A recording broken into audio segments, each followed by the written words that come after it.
আমরা আমাদের এই দুইজন জন্য আমরা জামিন চেয়েছি দুইটা মামলাতে।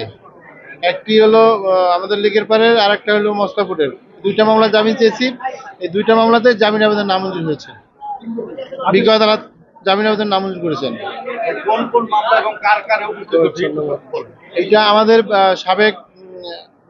আমাদের সাবেক মন্ত্রী মহোদয়, মাদারীপুর কীর্তি সন্তান এবং এমপি সাহেব আমাদের শাহজাহান খান সাহেবের, এবং আমাদের আব্দুল সুবহান গোলাপ ভাই, যিনি কালকিনি এমপি ছিলেন।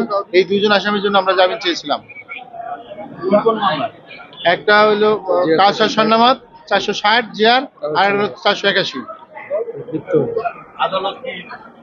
জামিন আবেদন তাদের এই মামলায় তাদের উপস্থিতিতে তাদের সুনাইশ করছে, এবং সুনাইশের পরে আমরা জামিন আবেদন করেছি।